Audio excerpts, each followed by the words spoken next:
We only learned half the Sicha last time. And the huge chiddush that the Rebbe offered us in Rashi was that the first 3 Makkos did not separate Jews from non-Jews. Everybody shared those Makkos. Why? Because the first 3 Makkos were not about Hashem punishing Egypt, it was about punishing the Egyptian God. Remember? The first 2 had to do with the water, the third had to do with the earth. And as a consequence, the separation between Yidden and Goyim was not so underscored. And of course, why?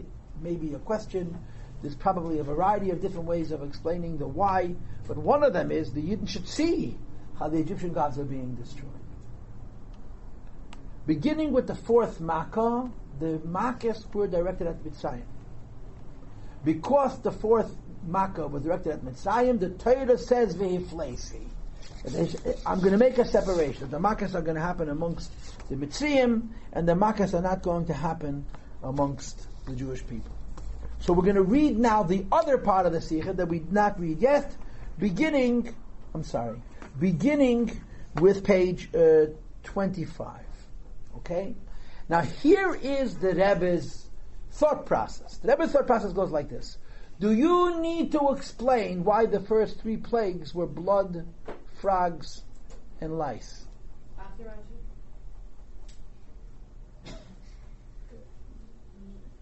That's a very, very complicated question for reasons you're going to find out in 1 minute, okay? But let me repeat the question again. Do you need to explain why the first 3 plagues, blood and frogs and lice, were first? Now the answer should be, of course not.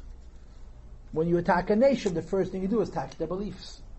When you want to undermine, when you want to destroy a civilization, attack their core beliefs. The core beliefs in Egypt were the water and so on, and the first 3 plagues make sense. End of story. Yet, Rashi gives us a different explanation. Why? So what the Rebbe understands is like this. When you look at the first 3 plagues by themselves, there's no need to explain it. Why are the first 3 plagues blood and frogs and lice? Because when you attack a civilization, you attack their God first. You attack their culture, their essence first. But after that, Hashem attacks Mitzrayim. In order to understand the 4th plague and the 5th plague and the 6th plague, you have to give a different explanation for the 1st plague, the 2nd plague, and the 3rd plague. So the way the Rebbe does the Sikh says this. The first 3 plagues have to be understood on 2 levels, as an entity unto itself, as a prelude, as an introduction to what's going to follow. Inasmuch as the first 3 plagues are by themselves, no explanation needed.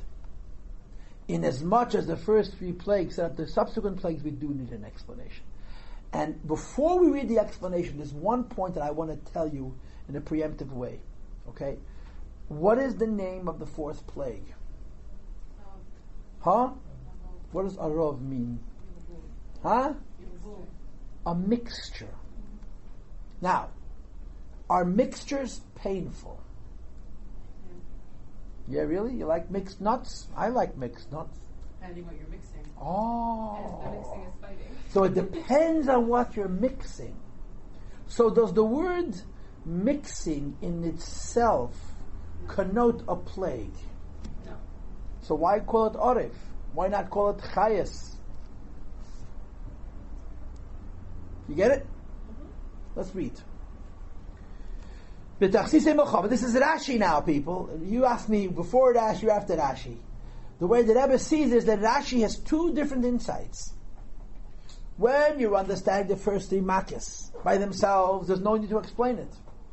When you're understanding the first 3 Makkos as a preparation to the 4th Makkah and the 5th Makkah and the 6th Makkah, it becomes very necessary to explain it. So Rashi says, this is a quote from a medrash that Rashi brings, B'tachsisei milchames, in the schemes and tactics of war, page 25, underline. Melachim bo aleihem, or mechamis melachim, bo aleihem keseder malchus, they are attacked in an orderly fashion which has to do with politics.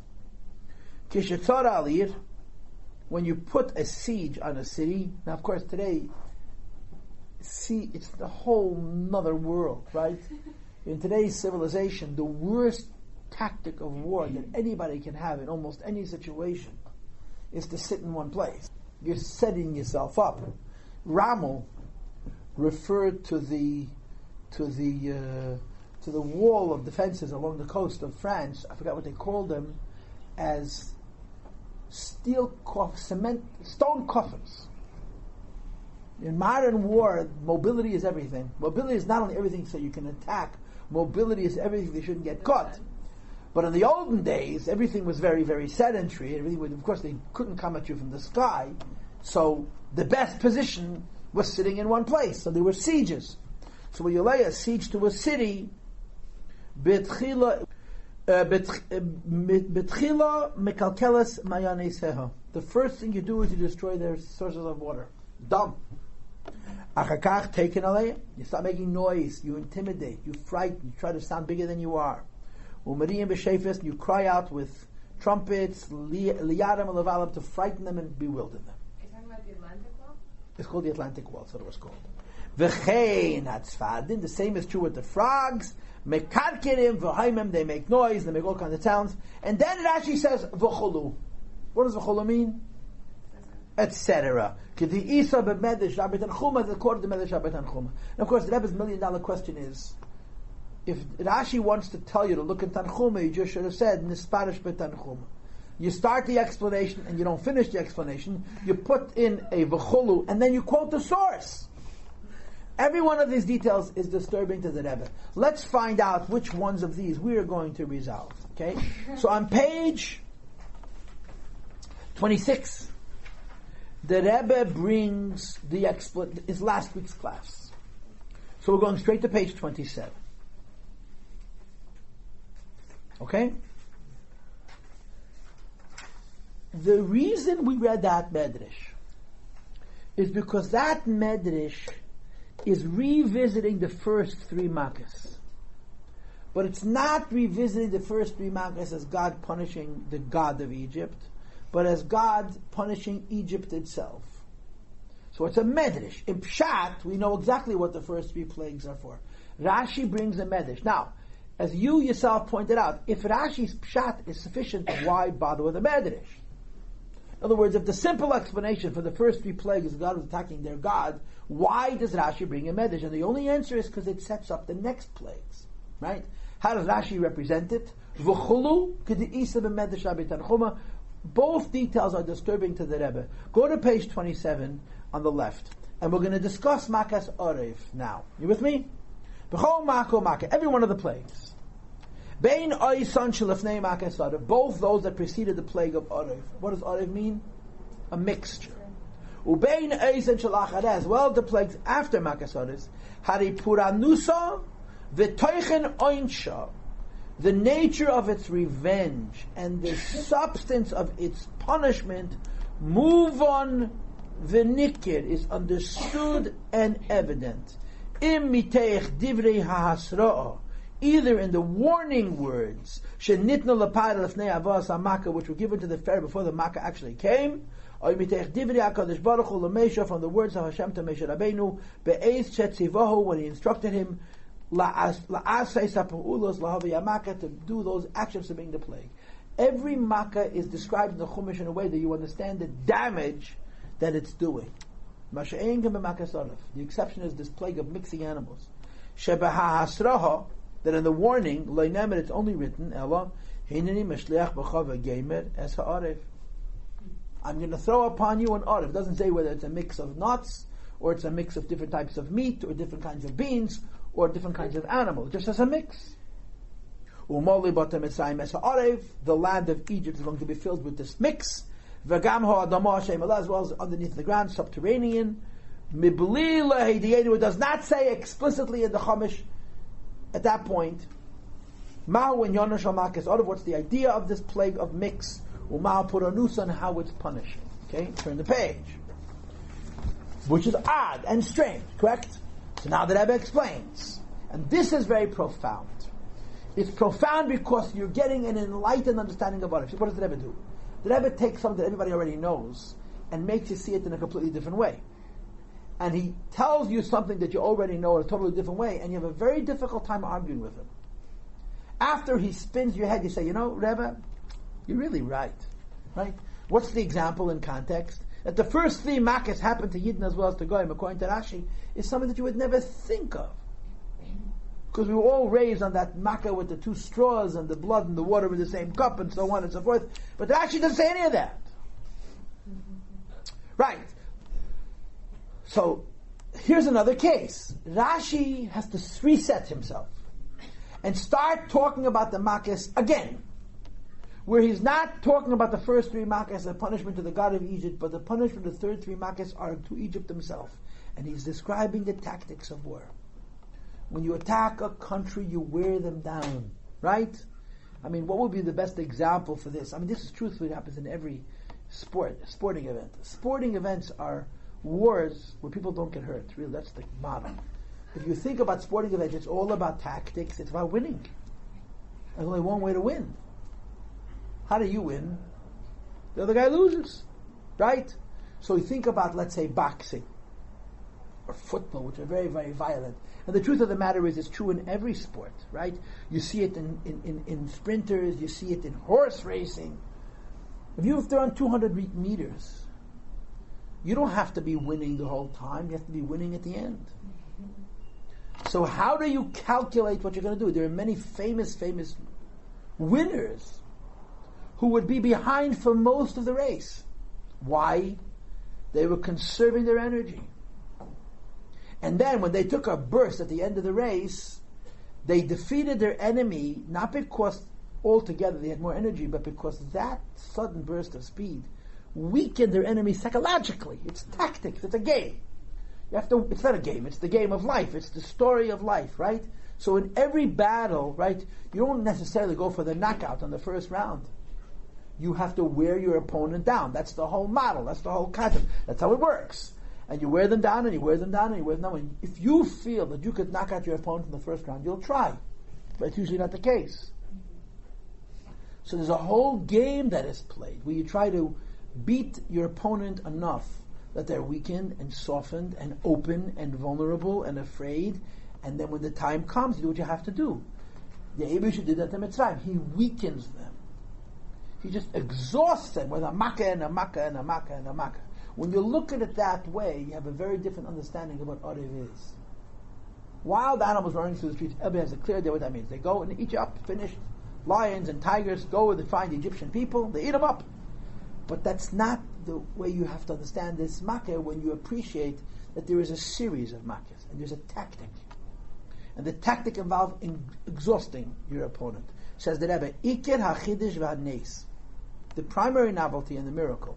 In this miracle, where animals came in a big entanglement, wasn't that it was so violent and it was so bloody. No.